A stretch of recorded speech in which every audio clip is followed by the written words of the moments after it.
Peace hello mga kaibigan, mga viewers, it's me Rodel's TV po dito sa Flores Street, Barangay Cruz Naligas, Eto po, yan po. Medyo may kumakaway po sa ating likuran. Dito ko po ipagpapatul yung aking kalye survey, Dahil binago ko po, nireshuffle ko na naman itong ating mga maglalaban-laban. Unang-una po dyan, ito po ay para sa midterm election sa May 2025. Unang-una, si PRRD Tatay Digong, former Mayor Isko Moreno, former VP Lene Robredo, Senator Grace po, Atty. Chel Jokno, Atty. Harry Roque, Atty. Nery Colmenares, former Senator Laila de Lima. Ayan po ang aking pinaglalaban-laban ngayon, Okay po, diretso na tayo sa video. Peace hello mga kaibigan, mga viewers, Ito po, meron po akong nakitang isang kuya, Lapitan natin. Hello kuya, Walang galang na po. Ako po si Kuya Rodel, Welcome po sa Rodel's TV. Ano pong pangalan nila? Jun Santiago po. Okay po. Kuya Jun, ito kasi yung naisip kong content, Although, ito yung tinatawag na midterm election next year. Kailangan natin bumuto ulit ng 12 senador sa May 2025, Ngayon, ito po yung pinakatanong ko, Dito sa 8 tuturan ko, ito yung mga malalakas ang pangalan. Kasi matagal ako nagkakalye survey, ito yung mga malalakas ang pangalan. Unang-una dyan, si PRRD or Tatay Digong, Tapos former Mayor Isko Moreno, former VP Lene Robredo, Senator Grace po, Atty. Chel Jokno, Atty. Harry Roque, Atty. Nery Colmenares, at saka si former Senator Laila de Lima. Pinakatanong, sino po dito sa tinurang kong 8 ang napupusuan nyo at yung iboboto nyo? Pasok sa akin si Tatay Digong. Bakit po si Tatay Digong? Gusto ko yung mga naging mga pamamalakad niya noon. Although may mga konting mga sa kanya. Ang gusto ko sa kanya yung may pitches sa mga bawal, yung mga napakagandang halimbawa na sa ngayon ng mga kabataan at saka mga nakakaano sa atin ngayon na masyado ng kaya kailangan mas ngayon madagdagan palalo yung para lalo mas maganda yung takbo ng ngayon para at least may katatakutan sila kahit paano uli ngayon. Ang ibig niyo po bang sabihin nung si Tatay Digong ang namumuno sa atin nung siya ay presidente, so nagkaroon ng respeto yung mga tao? May respect, almost of the 60% may respect sa kanya. Yung 40, may, yung 20 against, yung 20 is alanganin. Kasi gusto ko yung pamamalakad din Digong. Kasi maraming tao yung sumunod at saka maraming nakinig talaga, Daming naging sa kanya. Kinatakutan talaga siya. Oo. Maliban po, ang number 1 nyo dito sa lineup ko ay si former PRRD o Tatay Digong. Meron pa bang ikaw yung ibang napupusuan dyan? Si Senator Grace po. Grace po. Bakit po si Senator Grace po? Maganda rin po yung mga naging platform niya sa ating mga lalo yung mga achievements niya tsaka yung mga napupunta ng mga katulad nung pagsuporta niya sa mga even though hindi sila gano'n sa pero andun yung suporta niya na lagi yung tao na ito is ganito lang ang dapat, ito yung dapat. Yun yung kay Grace po. Oo. Wala na po ba? Wala na po akong okay. Hawakan niyo po ito kuya, brother, Dahil bibigyan kita ng karapatan na guhitan mo. Meron ako ditong pangguhit para ipapakita natin sa ating mga kababayan na talagang yun ang iyong napipisil, Chechikan ko na lang po. Guhit lang po pag ganun. Yan. Tapos yung isa pa, yung second option mo si Grace po. Okay. Kaya, thank you very much Okay. Peace hello mga kaibigan, mga viewers, Ito may nakita pa tayong isang kuya, Bro, mawalang galang na sa iyo, Ako si Kuya Rodel mo, Welcome sa Rodel's TV. Ngayon, anong pangalan niya? Frank.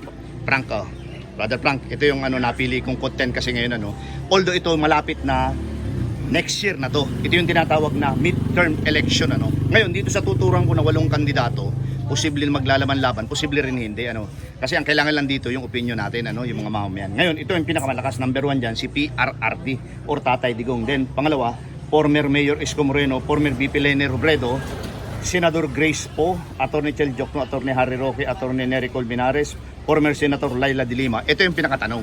Sino dito sa 8 tinuran ko ang nasa puso mo at yung iboboto mo? Lenny. Lenny? Bakit si Lenny? Lahat ng credential na maging pinuno nasa kanya. Nasa kanya? Okay. So siya ang number 1 mo dito. Ngayon, kung papipiliin ka pa, sino?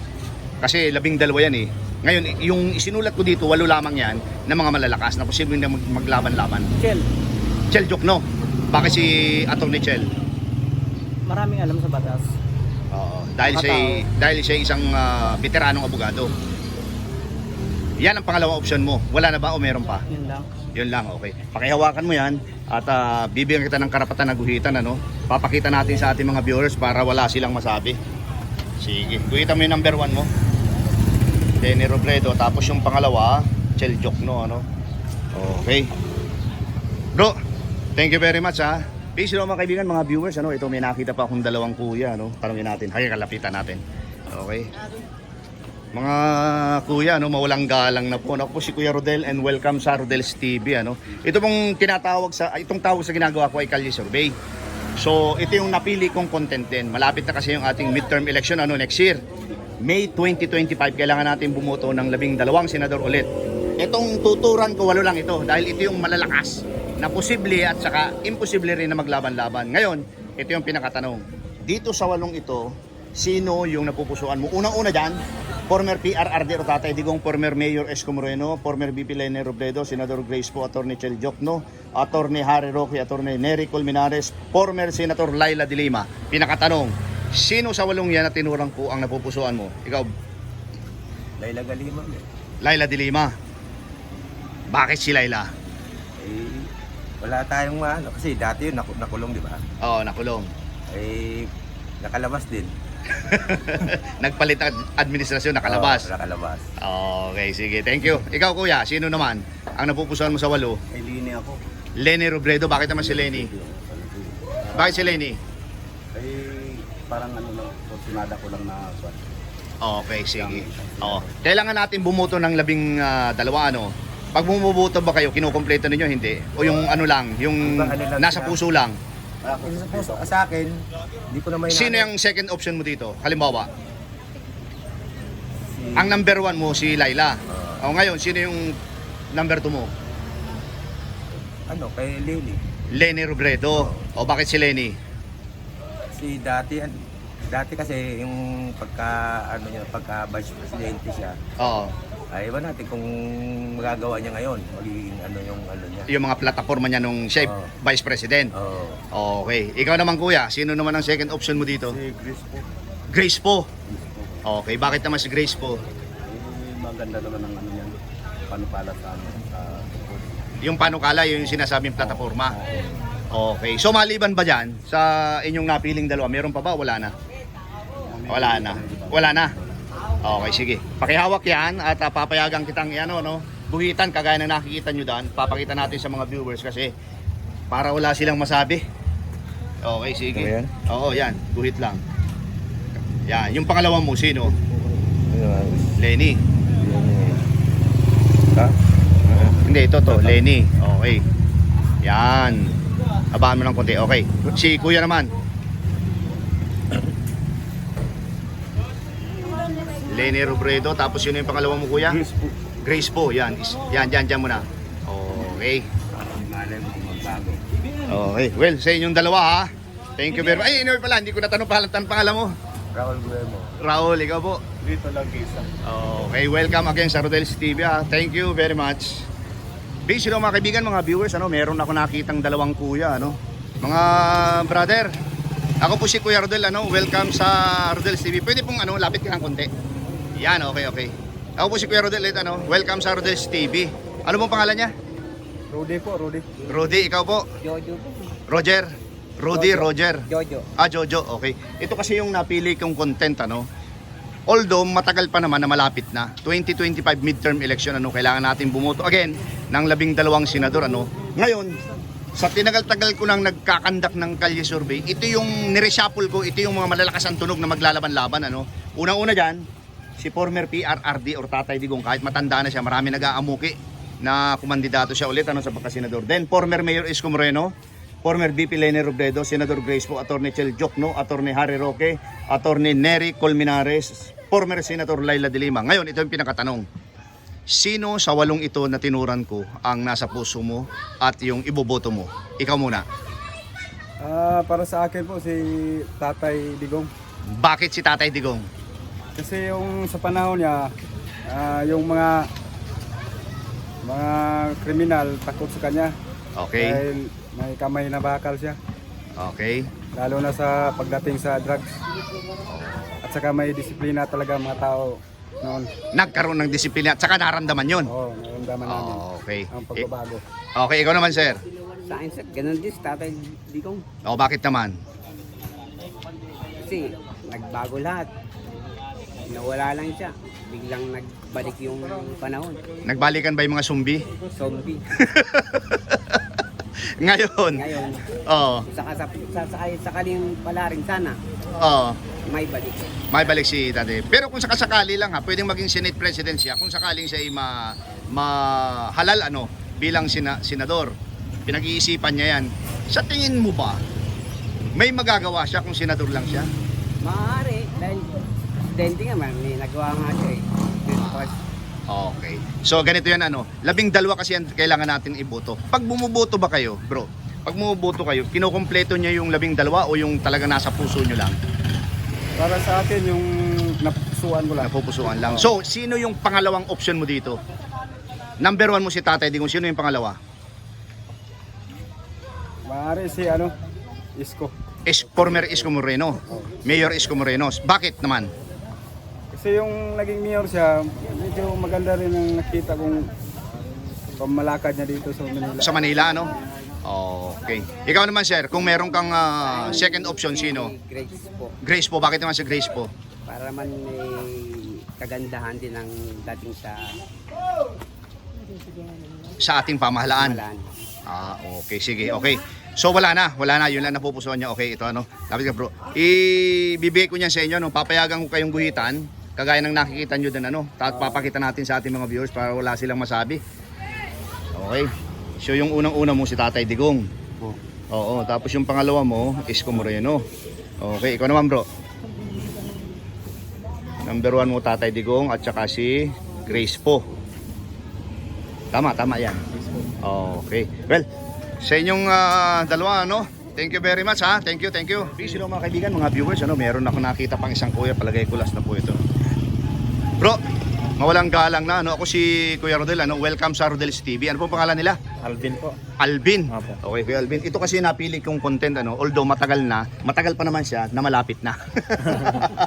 Ito yung 2025 midterm election, kailangan natin bumuto ulit ng 12 senador. Apo. Okay, ito yung mga malalakas ang tunog, ni-reshuffle ko siya, Number 1 dyan, si PRRD or Tatay Digong. Pangalawa, si former Mayor Isko Moreno.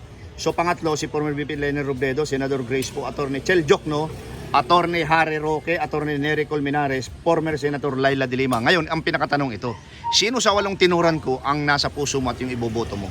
Isa lang, dalawa. Ilan Hindi, yung pinaka number 1 mo, sino? ba? Si Digong. Si Digong. Bakit si Digong? Hindi, gusto ko lang mabalik siya. Tapos si Leni Robredo, pangalawa. Pangalawa. O bakit si Digong muna? Sige. Hindi, gusto ko yung niya yung war on drugs niya. War on drugs niya, saka yung pamamalakad niya. Okay, pangalawang mong option, si BP Yan, Leni. Isko. O si BP, Leni. O bakit si former BP? Para magandang lutuan sa loob eh. para may... O para matuloy na yung kanilang love story. love story. Tapos Moreno. Moreno. Tapos si Crispo. Okay. Roque. Roque. Okay. Ayun lang, So, lima. yun lang. 5. Lima. Hawakan mo yan at iaalaw kita na guhitan mo kagaya ng ginawa nila, Guhitan natin. para ipakita natin sa ating mga viewers, para wala silang masabi. Yung number 1 mo, Tatay Digong. Okay, tapos Si Leni Robredo. Lene Robredo, Si Isko. Isko Moreno, tapos si Grace po, Tapos si Roque. Yan na Harry muna. Roque. Kaibigan mga viewers, ito may nakita pa akong 3 kuya, lapitan natin. Okay. Mawalang galang na po, Kuya, pwedeng compress kayo? Yan, mawalang galang na po. Ako po si Brother Rodel, and welcome sa Rodel's TV, Ngayon, ano pong pangalan niya? Miguel Dizon Serrano. Ikaw, Kuya? Ray. Ikaw? Francisco. Okay. Ito kasi yung aking napili. Ang tawag munang unang-una dito sa ginagawa ko ay Kalye Survey. Ngayon, ito ang napili kong content. Ito yung tinatawag na 2025 midterm election next year. So, kailangan natin bumuto ulit ng 12 senador. Pero itong ginawa ko ay 8 lamang. Dahil ito yung mga malalakas ang tunog na posible, imposible rin na maglalaban-laban sila sa 2025. Unahin natin. Unang-una dyan. Former PRRD or Tatay Digong, former Mayor Isko Moreno, former VP Lene Robredo, Senador Grace Poe, Attorney Chel Jokno, Attorney Harry Roque, Attorney Nery Colmenares, former Senator Laila de Lima. Pinakatanong, sino sa 8 tinuran ko ang nasa puso mo at yung ibuboto mo? Ikaw muna, sir. Si Jokno, Bakit si Jokno? dahil maano siya sa batas, attorney. Attorney, okay. Ikaw naman, kuya. Ako, si Roque. Abogado yan eh. Abogado, si Roque. Oo, mas malawak kalaman sa batas niyan. Tsaka international lawyer yan, di ba? Oo. Okay. Ikaw naman, kuya. Ay, wala pa akong napupusuan dyan, sir eh. Oo. Pasensya na. Oo. Masusunod na lang siguro. Kahit dyan sa 8 yan, wala? Wala, sir eh. Okay, okay. Kwentuhan lang talaga kami tatlo eh. Okay. Sige. Kuya, yan ay actually talagang 12 ang dapat nating iboto. Ano? Ngayon, pag kayo ba ay bumuboto, kinukumpleto nyo o yung nasa puso nyo lamang? Yung nasa puso po lang namin. So hindi 12 talaga. Hindi Ngayon, po. dito sa 8 tinurang kong ito, sino yung second option mo dito? Si Harry Roque, saka itong si Jokno po. Ang number 1 mo, Jokno. Jokno po. Pangalawa si Harry Roque. So parehong abogado yan, o parehong matibay na abogado yan. Kuya, ikaw naman. Ako si Grace po. Si Grace po, bakit si Grace po? Subok na yan eh. Subok na? Okay. Maliban dyan sa dalawang napili nyo, meron pa ba? Wala na? Wala na. Okay. Akin, maaaring si Lenny. Si Lenny, yun ang pangatlong option mo. Oo.